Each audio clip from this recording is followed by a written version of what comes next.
Hello everyone, thanks for tuning in to today's second video doing the ECMWF extended look ahead for Europe today. So this will be 30 days / 6 weeks look ahead for Europe, and I shall get on with it for you in a second. Just say that the first video release today was our 7 AM forecast, and we've got a 10 to 14 day, including all of reg features coming up for you later on this afternoon. Please like, share, subscribe on the videos. Thank you so much, everybody, for doing that. Right, okay, so we'll start off with the week 1 mean sea level pressure anomaly for Europe. This is going to take us from the 13th to the 20th of September. The coming week will have low pressure around Greenland and Iceland, extending into western parts of Europe, high pressure over Scandinavia and northeastern parts of Europe, and also through the central part of the Mediterranean, and some lower pressure over on the eastern side of Europe. So the jet stream could be doing something a little bit like that, I would have thought. And it means that for eastern parts of Europe, we're going to be actually pulling in some quite cool air from the north, but for Western Europe, we're going to be bringing up warm or even quite hot air from the south. This is how the 500 millibar height anomaly is looking from a North Pole view down. So low pressure around Greenland and Iceland and in the North Atlantic. High pressure extending through the central, western and northern parts of Europe, and then low pressure across the east of Europe, or below average heights, which means the jet stream does something a bit like that.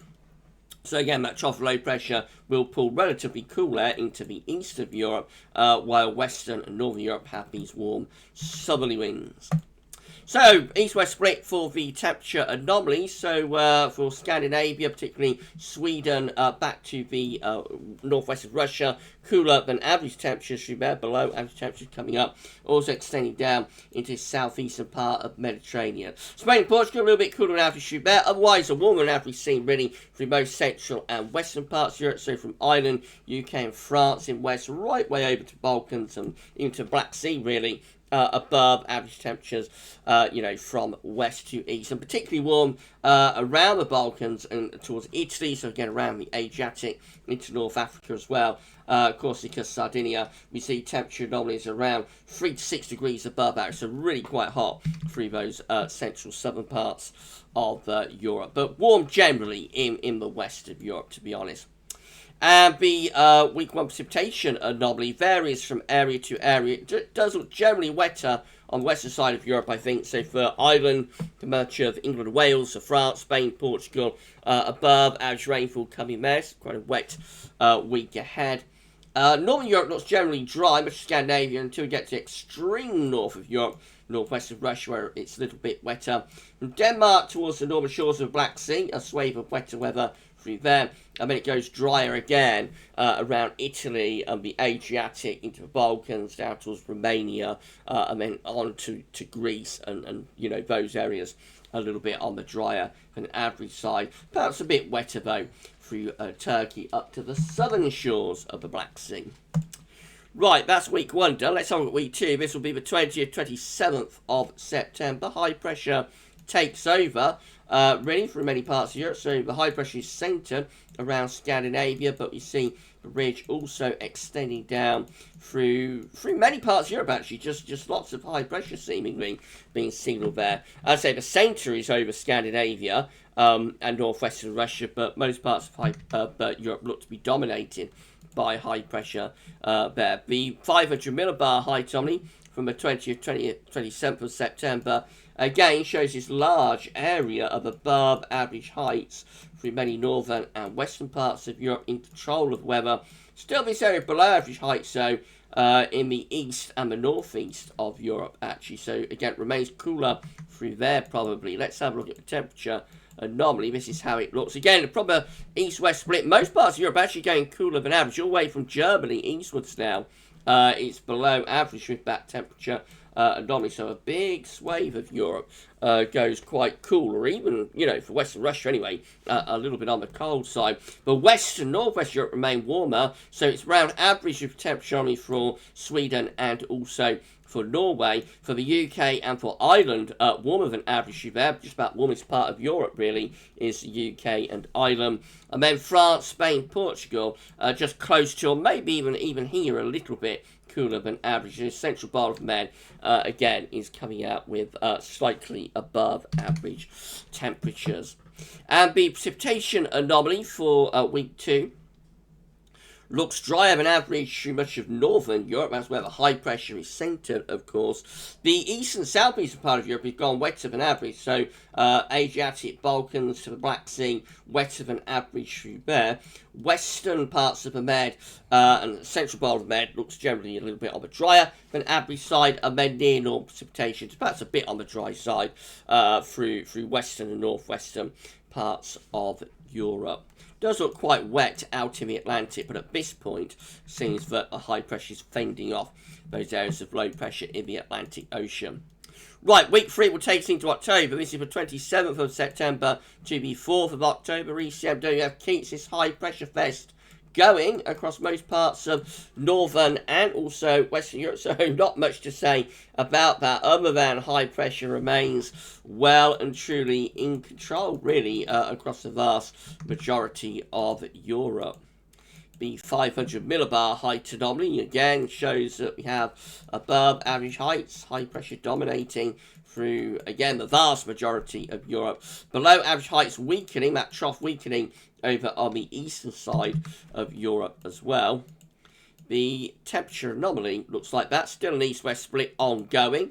So Western Europe is warmer than average. Ireland, UK, France, central bowl of the Med, probably including that Spain and Portugal, coming out with above average temperatures. From like Poland eastwards, cooler than average. So again, the Baltic Sea states are coming out cooler than average. Eastern Europe, from Poland to Black Sea, comes out cooler than average. And even the eastern side of the Mediterranean, Greece and Turkey, and just into southeastern parts of Italy, cooler than average temperature anomalies through there. Certainly an early cool down for the east of Europe, if not the western part of Europe. The precipitation anomaly, unsurprisingly, given the high pressure is well and truly in control across the north and west of Europe, is drier than average, quite significantly and strongly so. So again, Scandinavia, Germany, the Low Countries, Belgium, Holland, Netherlands, into northern France, into the UK, it is drier than average through there. I think Ireland will probably be drier than average too. Most parts of France, I would suspect, come out drier than normal. A little bit wetter than average around Black Sea, maybe, but overall it's a pretty dry scene really there through most parts of Europe.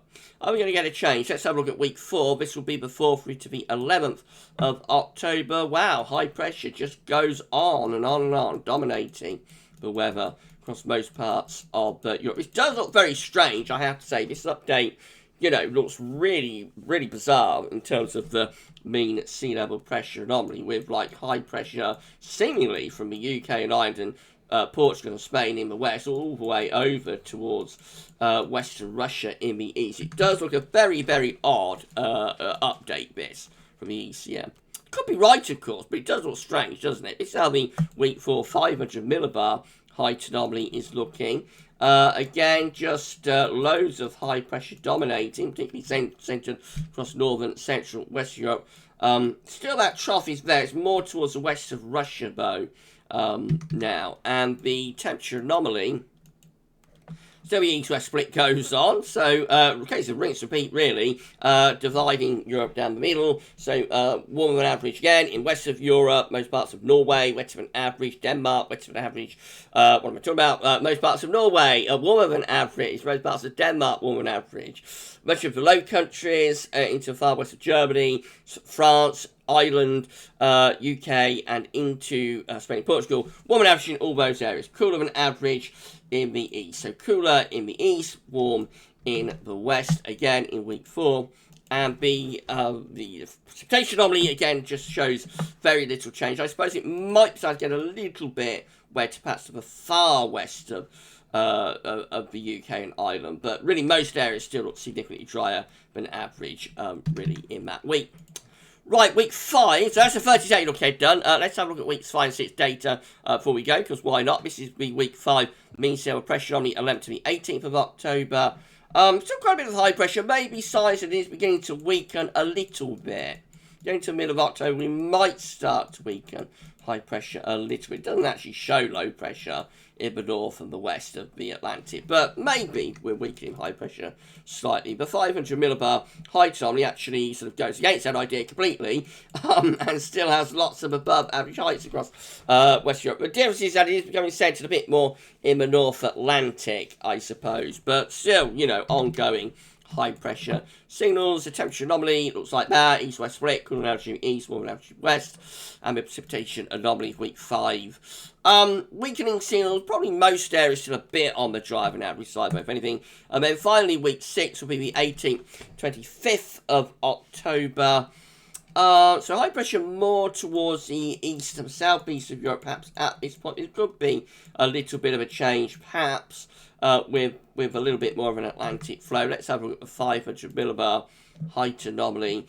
So taking that high pressure further northwards, actually, the high pressure looks like going up towards Greenland and Iceland there in the 6th week.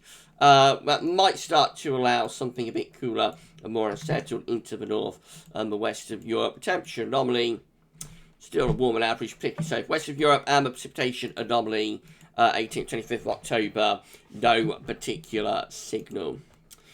So you have to say, loads of high pressure domination really across most parts of northern and western Europe over the next 4 weeks anyway. There might be hints of a bit of a change here, sort of weeks 5 and 6, but generally it's a very warm and dry outlook from most parts of northern and western Europe, ongoing through the rest of September and well on into October as well. The east of Europe looks a lot cooler, in fact colder in the east and the northeast of Europe, so perhaps some early sort of tastes of winter in the far east and northeast of Europe. Interesting, where it's been hottest during the summer, maybe it gets a bit cooler early through this autumn.